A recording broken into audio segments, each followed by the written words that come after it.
To varying degrees, many of the Beatles' songs were inspired by Indian classical music. Some songs, like Within You Without You, have an undeniably Indian sound.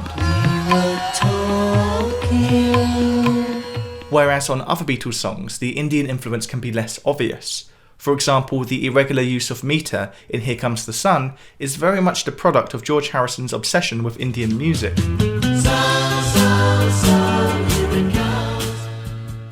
In the 1960s, and still today, Indian classical music is a rarely heard style in the West. For many Western audiences, including myself, it was the Beatles who gave the first introduction to Indian music. So today I'd like to have a look at how the Beatles came to use Indian practices in their music making, and how they combined Indian approaches with Western approaches to create a whole new world of sound. The Beatles were first exposed to Indian music in 1965 when they were shooting their film Help. For one scene set in an Indian restaurant, a group of Indian musicians had been hired, and the Beatles, being naturally curious about all things musical, started playing with some of their Indian instruments. George Harrison was particularly intrigued. As we can see from this quote, this experience was the beginning of George's lifelong interest in Indian culture. We were waiting to shoot the scene in the restaurant where the guys get thrown in the soup, and there were a few Indian musicians playing in the background. I remember picking up the sitar and trying to hold it and thinking, this is a funny sound. It was an incidental thing, but somewhere down the line I began to hear Ravi Shankar's name. The third time I heard it, I thought, this is not a coincidence. And then I talked with David Crosby of the Byrds, and he mentioned the name. I went and bought a Ravi Shankar record. I put it on, and it hit a certain spot in me that I can't explain, but it seemed very familiar to me. Much like how the Beatles became the gateway to Indian music for many Western listeners, for George Harrison, it was Indian sitar virtuoso Ravi Shankar who would serve as the gateway into the world of Indian music. George would soon buy himself a sitar, and it wasn't long of course until this sitar found its way onto a Beatles track, Norwegian Wood. In fact, Norwegian Wood was the first use of a sitar on a Western pop song.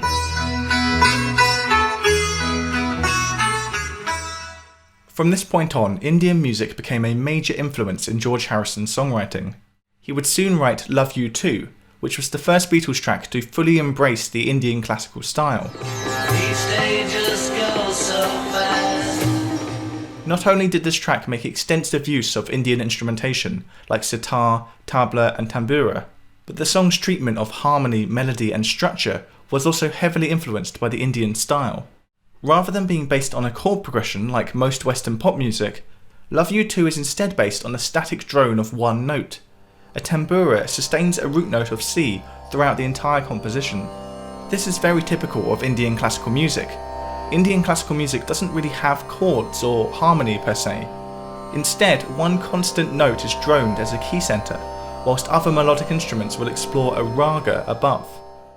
A raga or rag is much like what Western musicians would call a scale, and most ragas use the exact same notes as a Western music scale, like the major scale, the Mixolydian scale, or the Dorian scale. However, unlike Western scales, ragas are not just a sequence of notes. They also come with inbuilt conventions on how the notes should be played. For example, some ragas will have a different number of notes when ascending as when descending. Love You Too uses the Kafi raga, which is actually the equivalent to our Western Dorian scale. However, although George bases his melody on the notes of this raga, he does not treat them as an Indian musician would. Whereas an Indian singer would improvise a heavily ornamented melody around the notes of the raga, George sets out a fairly typical, repetitive Western melody. Although we do get a few moments where George goes for this more ornamental style, with this melisma that we get at the end of the verse section.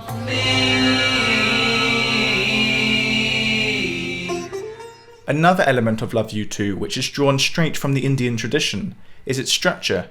Love You Too opens in the same way that much Indian music does, with an alap section. An alap is a short introductory section, usually in free time, where the key center and raga are established.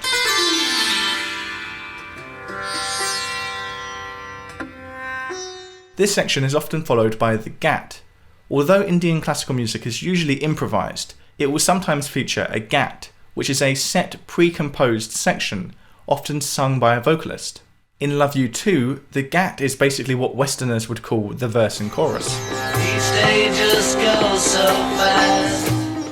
And Love You Too then closes with the Droot, which is a concluding section played at a faster tempo, and often features more elaborate and energetic improvisation, as we can hear in Love You Too.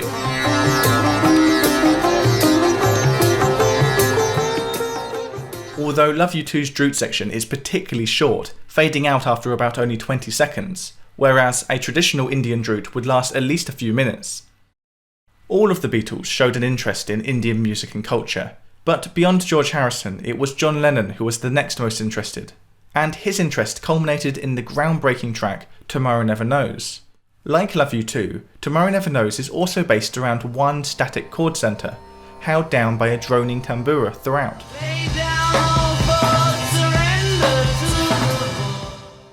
Tomorrow Never Knows was recorded a few weeks before Love You Too, making it the first Beatles song to use this Indian approach of only having one chord in the entire song. John was a little apprehensive to suggest this idea, but the other Beatles and producer George Martin were very open-minded. So John showed up with this song after we'd had a couple of days off.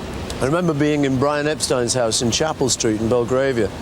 We kind of met up, and John had this song which was all on the chord of C, which in our minds was okay, like Indian music's all on one chord, it's a perfectly good idea. I was wondering how George Martin was going to take it, because it was a bit of a radical departure, you know. At least we'd had 3 chords and maybe a change for the middle 8 even, you know. Suddenly this was just John just strumming on C rather earnestly. Like Love You Too, Tomorrow Never Knows also uses the notes of a raga, this time the Kamaj raga, which is the equivalent of the Western Mixolydian scale. However, as with Love You Too, John treats the notes of the scale in a very much Western way. In fact, Tomorrow Never Knows is a great example of the Beatles blending Indian approaches with their native Western style. For example, although Tomorrow Never Knows features the tambura droning throughout, the rest of the instrumentation is very un-Indian, including a drum kit, guitars and tape loops. Tomorrow Never Knows also bends the Indian one-chord approach by superimposing a second chord over the drone to give a sense of harmonic movement.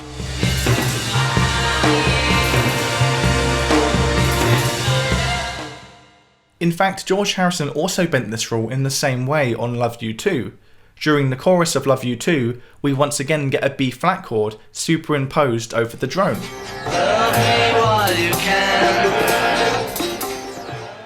This superimposing of chords over the drone is something that you wouldn't see in traditional Indian music, and is an example of how the Beatles took Indian ideas and freely mixed them with their own Western approach. Perhaps the Beatles' most iconic excursion into Indian music is Within You Without You, from Sgt. Pepper's Lonely Hearts Club Band. With Within You Without You, George Harrison goes even further to replicate the typical conventions of Indian music, and yet he still does so in a distinctly Western way. Like Love You Too, Within You Without You follows the Indian approach to structure, including an introductory alap section, followed by a mid-tempo gat section, and then an instrumental droot section. Within You Without You also introduced even more Indian instruments to the Beatles' sound.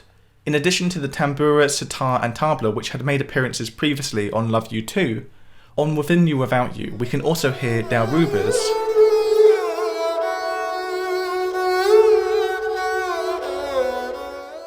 and Suave Mandal.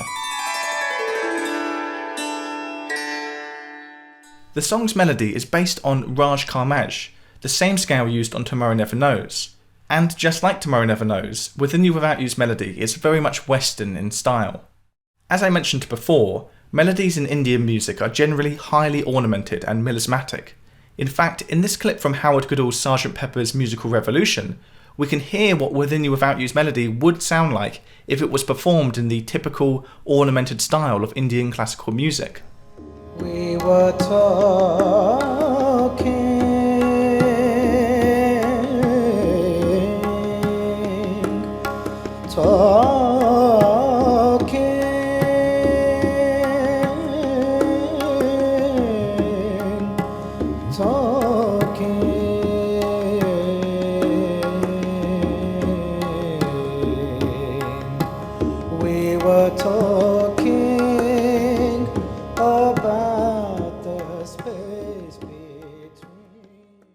Another element of Within You Without You that draws from the Indian tradition is its approach to meter. In Indian classical music, rhythm and meter is broken up into what are called tals, which are roughly approximate to Western time signatures. For example, the most common tal in Indian music is teen tal, which is a 16-beat cycle broken up into 4 sets of 4 beats. This maps directly onto Western music's most common meter, 4/4. Within You Without You's chorus section and verse section are based on a variation of teen tal. However, unlike in Indian music where teen tal's cycle of 16 beats would remain constant throughout the piece, in Within You Without You, George adds in a few bars where the meter briefly changes, like here at the end of the first verse where he adds in 1 extra beat to the bar. When it's far too late, when they pass away. For the instrumental section, the tal switches to jap tal, which is a 10-beat cycle. The best Western equivalent to jap tal would be a meter like 10/8 or 5/4. However, this is where the differences between an Indian tal and a Western time signature begin to show. Jap tal isn't simply a meter of 10 beats in a bar. Those beats should be divided into groups of 3 and 2, like this.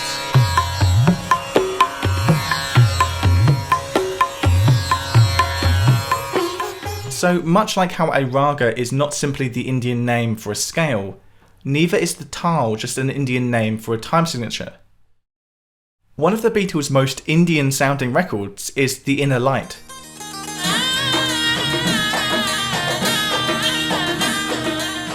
And there's a good reason that the song sounds so Indian. It was recorded in India. In 1968, George Harrison was in Bombay producing the soundtrack to the film Wonderwall. And whilst out there, he took the opportunity to record the instrumental backing track for The Inner Light, making it the only Beatles song to have been recorded outside of Europe. The song featured various Indian instruments that had never been featured on a Beatles song before, including the sarod, the shenahai,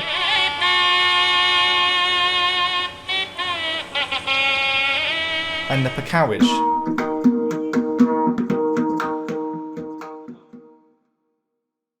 So we've looked at the Beatles' most overtly Indian-inspired songs, but the influence of Indian music can be seen more subtly on a whole range of the Beatles' songs. For example, George Harrison used the Indian drone approach to harmony on a number of his songs. Blue Jay Way is based around a drone of C. However, unlike Indian music, the chord type pivots between C major and C diminished. And my friends have lost their way. And his track If I Needed Someone blends the Indian and Western approaches to harmony by using a chord progression, but by having the chords underpinned by a consistent drone of A. And I guess I'd be with you, my friend, if I needed. The Beatles would also often pepper Indian instrumentation into their otherwise Western pop and rock sound, adding a dash of intrigue and exoticism. For example, Strawberry Fields Forever features this brief use of Suave Mandel. The instrument is only used a couple of times during the song's duration, but it lends so much character to the music. In a similar way, George Harrison used a tambura on Lucy in the Sky with Diamonds to add to its dreamy atmosphere.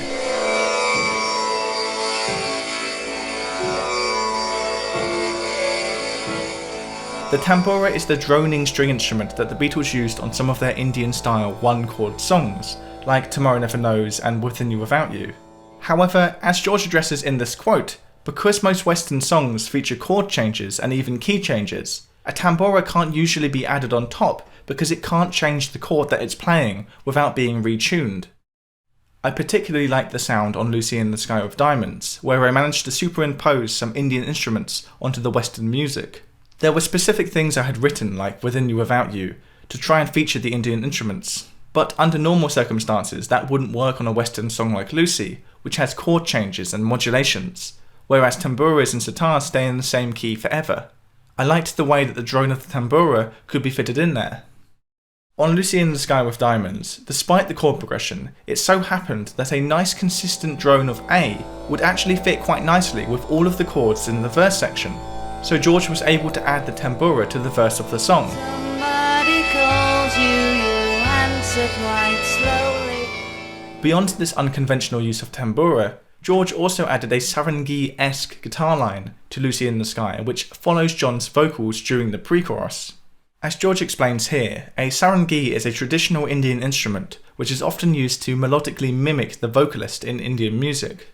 During vocals in Indian music, they have an instrument called a sarangi, which sounds like the human voice, and the vocalist and sarangi player are more or less in unison in a performance.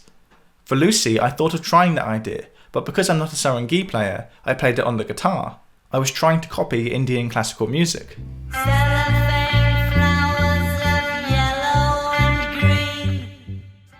And the last song we'll look at today is perhaps George Harrison's most enduring hit, Here Comes the Sun. Here Comes the Sun doesn't use any Indian instrumentation. Instead, the Indian influence can be seen in the song's unusual approach to meter. As I mentioned earlier, Indian music is rhythmically based around a tal, which not only dictates how many beats are in a cycle, but also how those beats should be grouped. Now, Here Comes the Sun doesn't really use a tal. However, during the bridge, it does group the beats together into an unusual pattern of 3/8 notes and 2/8 notes, much like how a tal groups the beats of its cycle into smaller groups of 2s and 3s.